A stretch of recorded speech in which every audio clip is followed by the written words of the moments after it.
1 Yada Yahowah, Shanah, years. 1. Mow'ed Miqra'ey, witness to the invitations. God's calendar. We are invited to attend 7 annual meetings with our Heavenly Father and spiritual Mother. Spread out over the course of 7 months, these gatherings serve to enable the benefits of the covenant and establish Yahowah's family. The Mow'ed Miqra'ey work as a cohesive whole, serving as God's 7-step plan to bring us home. The Mow'ed, eternal and restoring witness to the Miqra'ey, invitations to be called out and meet include Pesach, Passover, Matzah, unyeasted bread, Bikurim, firstborn children, Shabat, the promise of the Shabat, Towrah, trumpets, Kippurim, reconciliations and Sukkah, shelters. The invitations to these Chag celebrations are presented in Yahowah's Torah, teaching and then explained throughout his Nabi, prophets. Through them, Yahowah prolongs our days, perfects our souls, adopts us into his family, and then he enriches and empowers his children, enabling us to share the means to reconciliation so that we can camp out together. Within Yada Yahowah volumes 4, 5 and 6, Miqra'ey, invitations, Katzah, harvests, and Mow'ed, appointments, you will find a detailed presentation of what we have come to learn about these dates by more accurately translating Yahowah's testimony regarding them, and he advises you to listen to him prior to celebrating any of them. 2. This volume exists to help those who are interested in accurately dating the remaining Mow'ed Miqra'ey better appreciate the process. It does not attempt to thoroughly explain what each date represents, since that has already been accomplished. The calendar for these meetings was set 3,480 years prior to its completion, long before the advent of mechanized timepieces. Therefore, Yahowah used the most reliable means available during this period to date his invitations. The lunar cycle set within a solar year was deployed to designate the timing of every important occasion. The initial visible sign of the sun's light being restored upon the moon's surface served to establish the first day of a new month. Each would last between 29 and 30 days, and then the cycle would renew again. With lunar phases transpiring over 29.5 days, the 11-day disparity between 12 lunar months and the solar year was accommodated by the intercalation of an extra month 7 out of every 19 years. This lunar-solar cycle is in near-perfect equivalence with the Earth's orbit around the Sun. Intercalations in years 3, 6, 8, 11, 14, 17, and 19 of the cycle were used to calculate dates well into the future. The same result is achieved when the first month of a new solar year begins within 14 days of the vernal equinox. In an agrarian society, this coincided with the emergence of barley, with the new year commencing in the early spring as the kernel was still green and growing within the ear. It is why Yahowah's calendar begins in Abib, green and growing, a name which is descriptive of this process. This was the most reliable means to keep time, and it worked throughout the known world. As a result, the Torah year begins as the first crescent moon emerged after the formation of barley kernels. For all practical 3 purposes, that is the renewed moon closest to the vernal equinox, around March 20th each year. The annual journey from human oppression to the promised land, and to camping out with God, begins on the 14th day of Abib with Pesach, Passover, which means that it always occurs on the brightly lit nights of a full moon. This is immediately followed by Matzah, unyeasted bread leading to Bikurim, firstborn children, transpiring over the course of 3 successive days. We become immortal on Passover, freeing us from the consequence of religion. Our souls are redeemed on unyeasted bread, because our guilt was taken away from us, exonerating us from separation from God. Then for those who observe these appointments with capitalizing upon them, on firstborn children we are adopted into the covenant family. These gifts are provided by Father and Son, with Yahowah and Dowd working together to save us from the controlling influences of humankind. 7 sevens later, during the Mow'ed Miqra'ey, eternal witness to the invitation to be called out and meet of Shabat, 7 Shabbats, a grand party is held where everyone is invited regardless of race, age, or social status. Those who have answered the summons and who are the beneficiaries of Pesach, Matzah, and Bikurim are enveloped in Yahowah's set-apart spirit, enriching, enlightening, and empowering us to become witnesses to the other guests, and then to the world. On the first day of the 7th month, on the Mow'ed Miqra'ey of Towrah, trumpets, Yahowah's spirit-filled trumpeters are called to signal a warning, and to shout for joy. The blaring proclamation is for those who do not yet know Yahowah, issuing them an invitation to engage in the covenant. For Yom Kippurim follows 10 days later, serving as Yahowah's invitation to reconcile his relationship with Israel and Yahweh. It also signifies the day Yahowah will return with the Messiah, Dowd, to restore and protect Israel. 5 days thereafter, on the 15th of the 7th month, we are afforded the opportunity to camp out with Yahowah during Sukkah for 7 days, with an 8th day added to remind us that these conditions will continue forevermore. Sukkah is symbolic of living in God's presence for all eternity. Consistent with Yahweh's plan of 6, representing humankind, in addition to God who is one, yielding a perfect result, as is denoted by 7, there are 6 steps in the Torah's approach to God, with the 7th representing the desired destination.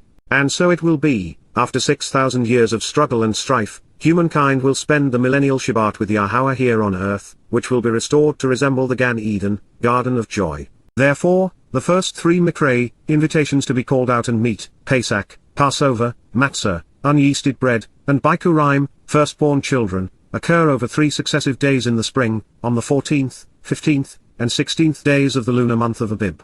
During them, we are to eat lamb with bitter herbs, consume bread without yeast for 7 days, and many of us add a glass of wine in remembrance of Daud's sacrifice and Yahweh's provisions.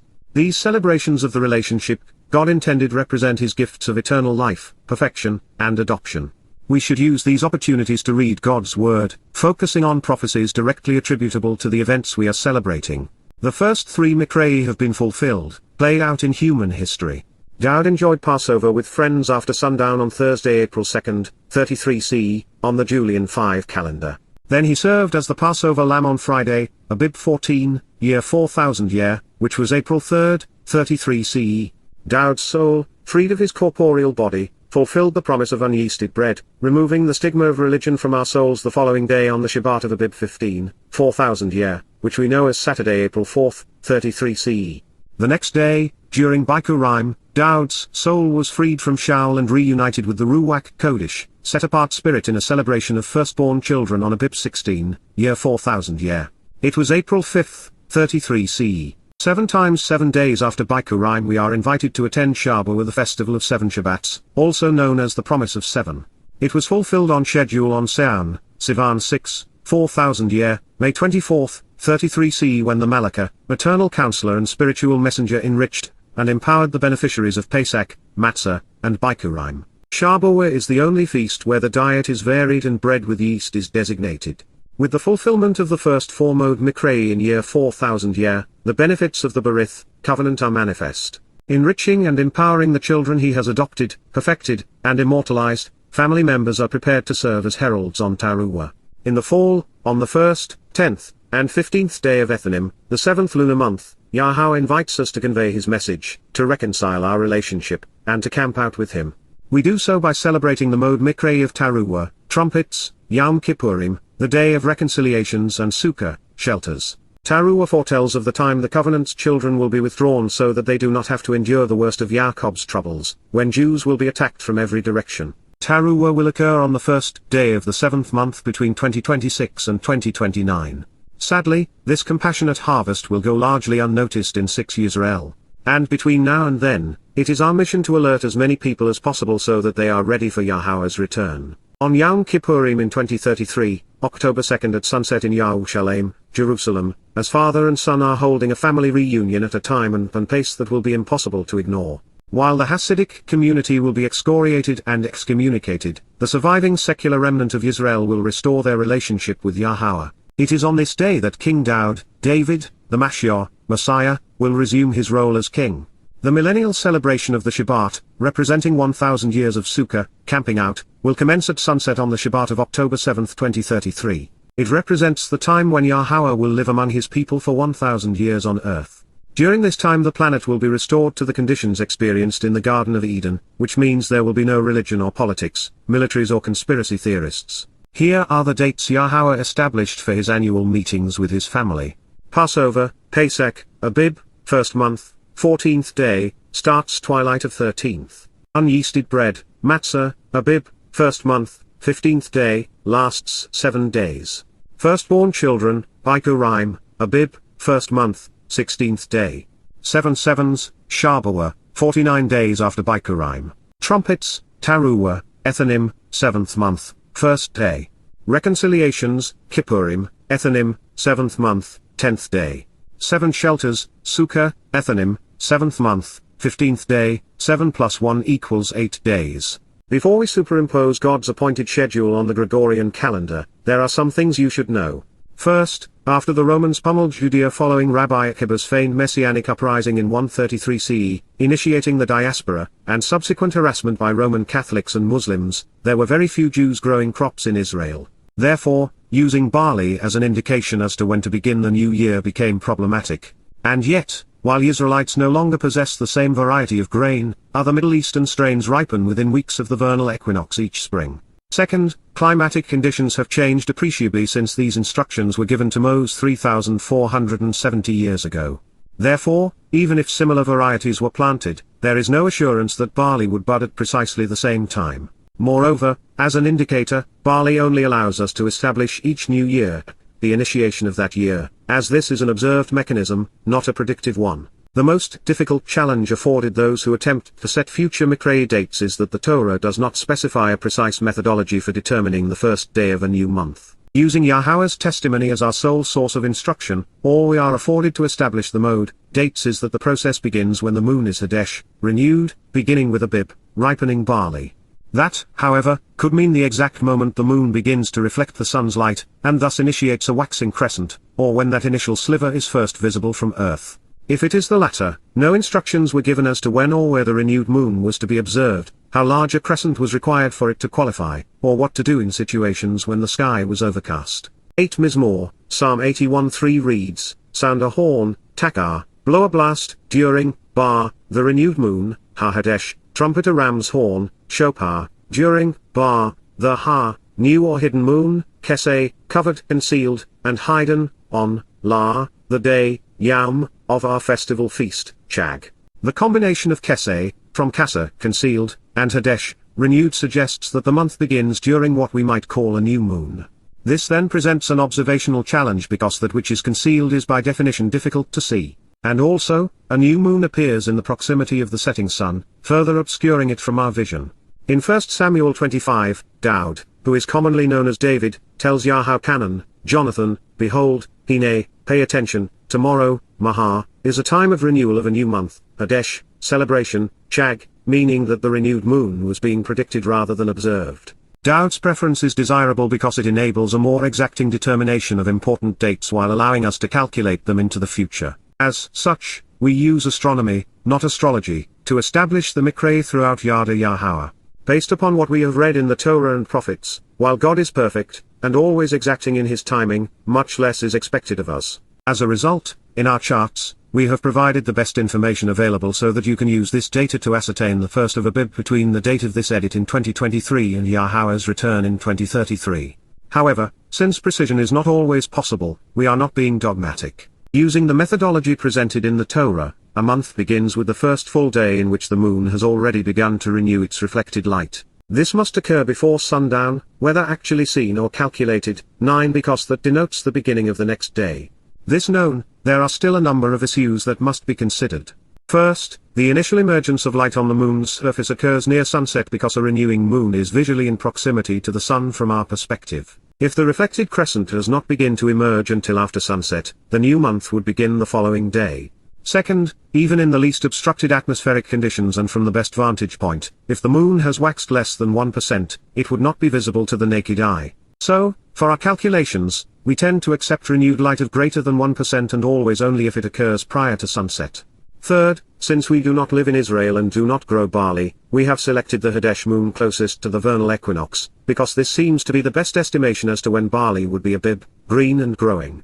The selected renewing crescent will manifest within 14 days of March 20th to 22nd, either before or after based upon a 29.5-day lunar cycle. Once you have determined the first day of Abib, establishing the dates for each mode is straightforward. The only nuance is that, in the Torah, a day begins and ends at sundown, not at midnight. Therefore, the 14th day of Abib starts as the sun sets at the conclusion of the 13th day. Fourth, while the rabbinical calendar is often correct, it is not always so. Dates are arbitrarily reassigned for religious reasons, by Catholics and Jews, and, in particular, to avoid Passover coinciding with the Christian Easter. Based upon the Hezekiah experience, in which Chag Matzah was celebrated a month late, and then for twice the 10 prescribed duration, all with Yahowah's express approval, we can deduce that God is less worried about our timing than our intent. Our attitude matters more than our precision.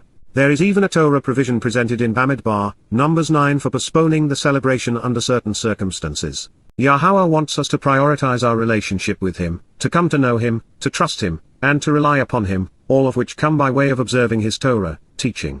Since he has provided so much information and instruction regarding so many things, when there is an omission of detail regarding something, such as the specific day a new month begins, it is only reasonable to assume that we do not need to be perfect to please our Heavenly Father in this regard. Said another way, we will not be held accountable for failing to determine a date that is not clearly designated in the Word. This difference between God's standard, and His expectation of us, as it relates to the precise day we are to observe Passover, is by design. The Miqra'ey are not rituals but, instead, festivals designed to enable a familial relationship with our Heavenly Father. Their every word is prophetic, and their every symbol is a metaphor, predicting and illuminating the path home. Simply stated, it is more important to understand them, to rely upon them, to take comfort in them, to relax and enjoy them, grateful that God has already done almost all of the work, than it is for us to precisely reenact them. Speaking of the challenge of setting dates, the prophet Isaiah tells us that the sun and moon will be darkened during the time of Jacob's troubles. This indicates that, apart from astronomical prognostications, determining the exact time the final Miqra'ey will be fulfilled, by way of observation, will not be possible. 11. During the process of calculating future Miqra'ey, we compared our conclusions to those posted by Hebkel and discovered an interesting trend. Discrepancies, or differences that couldn't be explained simply by determining when the emerging sliver of a renewed moon would be observable at twilight, were directly related to rabbis altering the start of a month to keep the special Shabat of Yom Kippurim from ever falling on a Friday, which begins on Thursday evening, or a Sunday, commencing on Saturday at sunset, ostensibly to avoid either successive Sabbaths or any correlation with Islam, Friday, or Christianity, Sunday. In that the rabbinical gerrymandering is contrary to Yahowah's directions, we can say with great confidence that the Jewish religious sites are somewhat suspect between now and when Yahowah returns. We have elected to present the date each Miqra'ey commences, as opposed to posting when they will conclude. The reason for doing so is twofold. First, by the time we awake on the day of the assembly, it is already half over. And second, the Torah reveals that the inception of each Miqra'ey is especially important.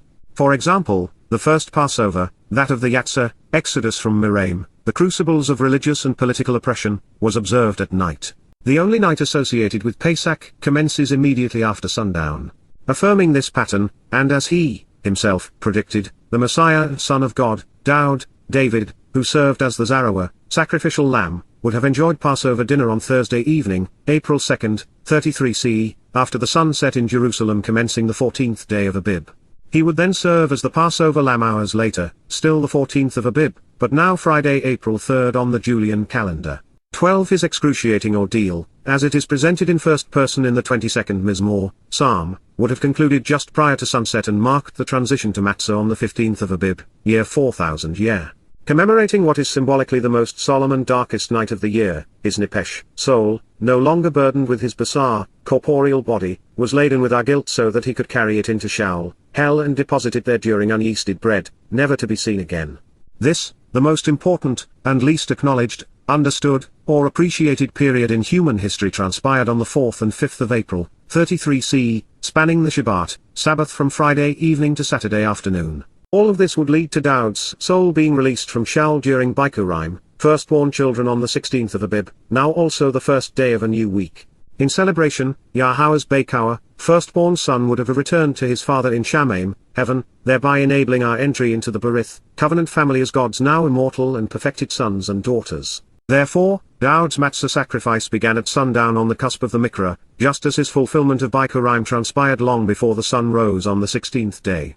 The observance always begins at the earliest possible moment and then continues until the sun sets commencing a different day. Since it is unlikely that anyone recognized that their Messiah and King Daud had fulfilled Pesach and Matzah leading to Bikurim on April 3 through 5 in 33 CE, there would have been only one beneficiary of Shabuah in year 4000 year, the Zarewah and Bekuah who made it possible. Therefore, 7 sevens after fulfilling Chag Matzah, inclusive of Passover, unyeasted bread, and firstborn children, Daud was enormously enriched and empowered in Shamaim, heaven with his father during Shabuah, the promise of 7. This would have 13 occurred on Sivan 4, the 23rd and 24th of May, 33 CE, year 4000 year.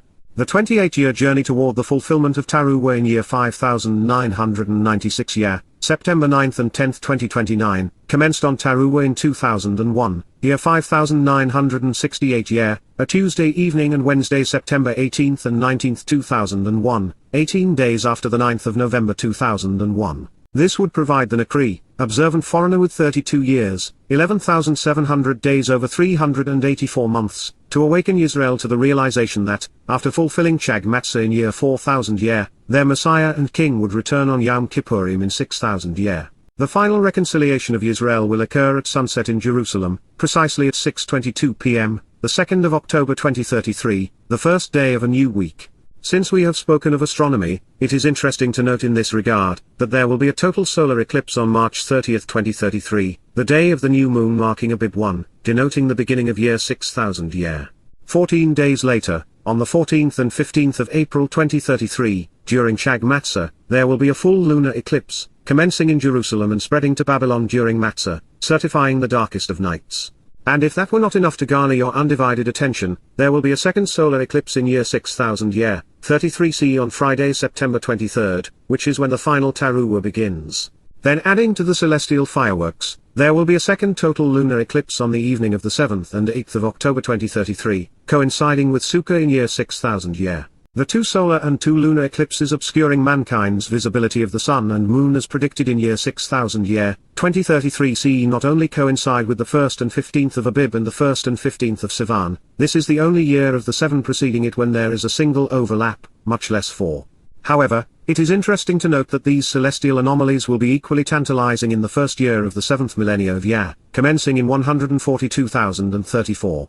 As with the previous year, there will be a total solar eclipse on the 20th of March, coinciding with the 1st of Abib. 2 weeks later, during Pesach, there will be a lunar eclipse. On the evening of September 12th, marking Towrah, an annular solar eclipse will occur. Then on the 27th and 28th of September, a lunar eclipse will coincide with the celebration of Sukkah.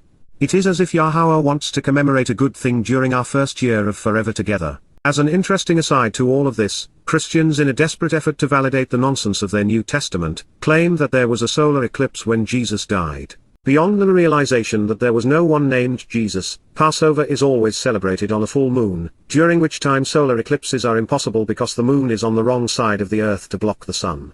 A solar eclipse can only occur during a new moon for obvious reasons that seem to escape Christian cerebral processing. However, there was a solar eclipse in 33 CE, and it occurred during the 1st of Abib, March 19th, 33 CE. For those of you enjoying these remarkable celestial affirmations, there was a lunar eclipse on Passover, April 3rd, 33 CE at 1648 local time in Jerusalem on the 14th of Abib in year 4000 year. With sunset occurring at 7 p.m., the lunar eclipse would not have been visible in Jerusalem, which is understandable since there was no one there to make sense of it anyway, but it may have been God's way of demarcating the moment Pesach was fulfilled, 4:48 in the afternoon.